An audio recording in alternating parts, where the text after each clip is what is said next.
Hey now, everybody, this is Professor Island, and today we're going to be talking about how to take a test.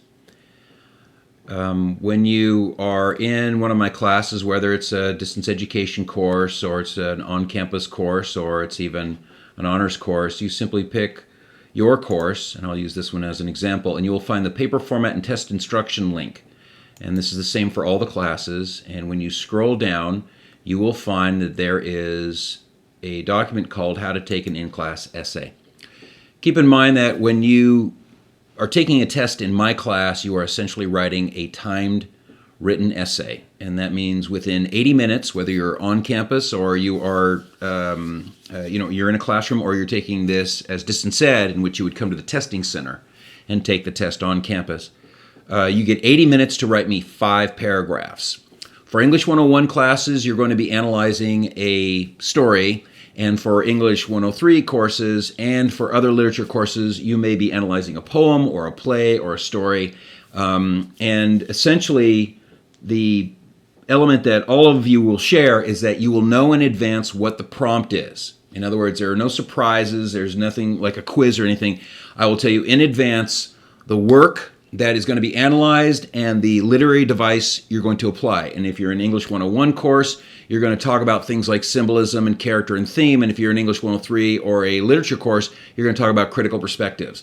And that means in advance, I expect that you're going to read the primary source, the poem or play or story or whatever, and you're going to go through it and understand what it is, understand what the elements are, look at what I asked you to analyze, either in terms of specific literary terms or particular critical perspectives, and reread the primary source looking for those elements. And you can underline and highlight passages in that document and bring it with you that will then help you to find the quotations that you need during the test.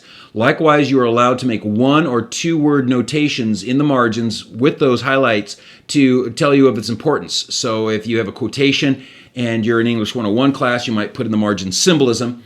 Or if you're in in a 103 or a 213 or maybe a 293 course, you might look at it and say, okay, this is biographical criticism or this is historical criticism, and it helps you to organize your material in advance before you come into class.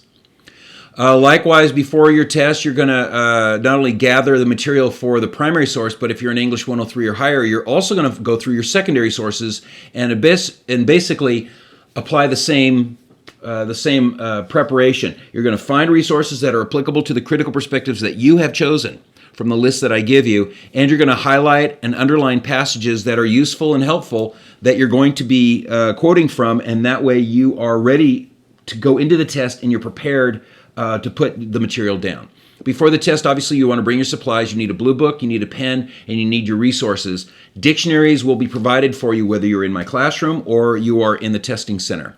Before the test, look at the prompt and make sure that, one more time, and make sure that you're on the right track with what you've gathered together. Talk to other students, share ideas. You don't necessarily need to change your idea to fit theirs. This is a way to get you thinking into really to solidify your own opinion, and then go over your own analysis one more time. And then during the test, you reread the prompt to set your mind. Think about the response that you've already planned on. You check your highlighted areas. Some people like doing outlines. That's not necessary, but that you do that on the inside of the cover of the blue book.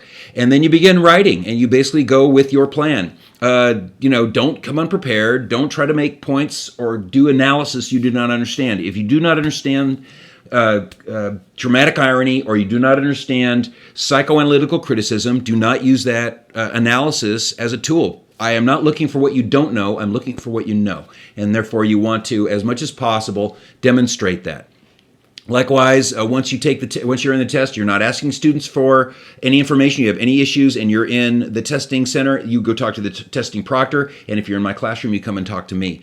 Don't try to don't show up for the test and then start reading the story you were supposed to analyze. Don't start reading the play or looking at the poem and trying to figure out what's going on. Know in advance, and don't give me a plot summary. I know what the story is. I know what the work is. That's why I assigned it. And what I want you to do is get to analysis. And finally, this is an English class, and grammar counts. And I know that testing situations create all kinds of interesting complications in terms of sentence structure and spelling, but you are reflecting that you are able to write at a college level. Like I said, make sure you have your material down beforehand and they have an idea what you're going to do. Your thesis statement should be a reflection of the prompt. So if I say discuss, Cask of Amontillado using symbolism, irony, and conflict, you would say something like, when analyzed with conflict and irony, the Cask of Amontillado is a story about revenge. In other words, I don't need to know specifically where you're going to go with that. That's what the body paragraphs are for. Likewise, for 103 or above, you would say, when analyzed through various critical perspectives, it's clear that Death of a Salesman is a story of a family tragedy. And then you're off to the races in terms of getting to the analysis in each individual paragraph. Make sure you skip lines. Make sure you use directly quoted text. And that means for English 101, you need a quotation from the story in every body paragraph, not in the introduction, not in the conclusion, but in every body paragraph. And for 103 and above, that's direct quotation from both the primary text and at least one secondary source in each body paragraph. You will use a pen, and like I said, once you've established your plan way up here, don't change it in the middle of the test. Organization can help. Your intro should be concise and short. If you look at examples on my website, introductions are short, 2 sentences, 3 sentences max, especially in a test. In the body paragraphs, that's where I'm looking for you to demonstrate that you know what the terms are from the course, and therefore you're going to use examples, you're going to use text, and you're going to refer to the literary analysis that I asked you about in the prompt. In your conclusion, again, don't give me a laundry list of what you just wrote about. Just simply wrap up the overall point the same way you did in your introduction and get right to the point. Only 2 sentences is fine. Remember, this is timed. You got 80 minutes.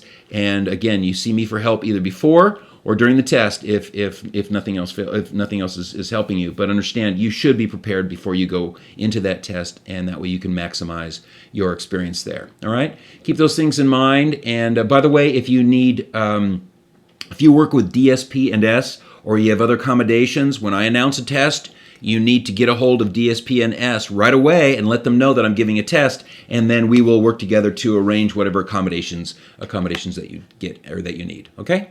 All right, I hope that helps, and until then, stay in touch.